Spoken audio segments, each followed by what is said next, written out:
दिल्ली में लोकतंत्र की हत्या। केजरीवाल सरकार बनकर रह जाएंगी एक नामधारी सरकार। बीजेपी उपराज्यपाल के द्वारा करना चाहती है दिल्ली पर राज। जी हाँ दोस्तों, आपने सही सुना। केंद्र सरकार ने जीएनसीटीडी बिल संसद में सोमवार को पेश किया था, जो कि पूर्ण बहुमत से पारित हो गया है। तो इसी विषय पर आधारित आज का ये वीडियो शुरू करते हैं।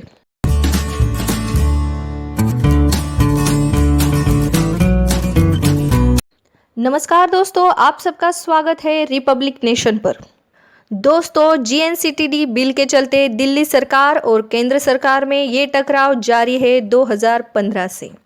2016 को हाई कोर्ट ने आदेश दिया था कि दिल्ली सरकार ने एलजी को कानून के संदर्भ में निर्णय बताना जरूरी है।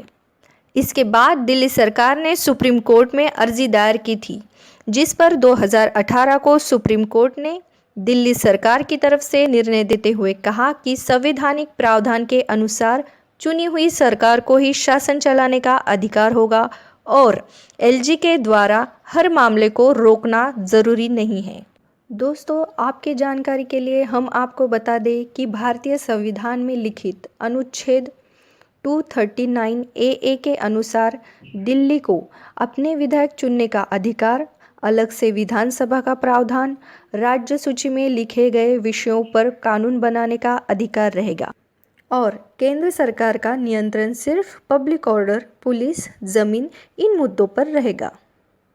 और 239 AA4 के तहत एलजी को सहायता और सलाह देने के लिए मंत्रिपरिषद रहेगी। यह सलाह उन मामलों में है जहां विधानसभा को कानून बनाने का अधिकार रहेगा। उपराज्यपाल और चुनी हुई सरकार के बीच में अगर कुछ मतभेद आते हैं तो उपराज्यपाल इसे राष्ट्रपति के पास निर्णय लेने के लिए संदर्भित कर सकते हैं। दोस्तों, ये था संवैधानिक प्रावधान के अनुसार एनसीटी 1991 का एक्ट। दोस्तों, अब देखते हैं क्या कहता है जीएनसीटीडी बिल।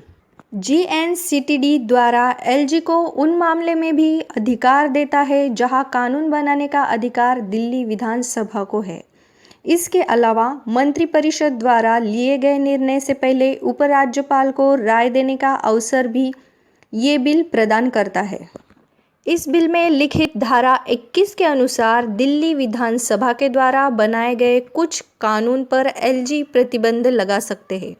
यह सरकार की अभिव्यक्ति को स्पष्ट करता है। इसके बाद धारा 24 के अनुसार एलजी की कानून पर सहमति लेनी चाहिए और दिल्ली विधानसभा उसके दायरे के बाहर अगर कोई कानून पारित करती है तो उसको एलजी स्वीकार नहीं करेंगे। जीएनसीटीडी में लिखी धारा 33 के अनुसार दिल्ली विधानसभा के दैनिक प्रशासनों के मामले पर विचार करने के लिए और पूछताछ करने के लिए कोई भी नियम नहीं बनाया जाएगा। इसके बाद धारा 44 में दिल्ली सरकार और एलजी इन दोनों के कार्यों को स्पष्ट करेंगे। दोस्तों, इस नए जीएनसीटीडी बिल के खिलाफ सीएम अरविंद केजरीवाल जी ने जंतर मंतर पर जो भी कुछ कहा उस पर एक नजर डालते हैं। उस कानून में लिखा है कि अब से दिल्ली सरकार का मतलब होगा एलजी। तो भाई साहब, फिर हमारा क्या मतलब होगा? फिर जनता का क्या मतलब होगा? फिर आपका क्या मतलब होगा?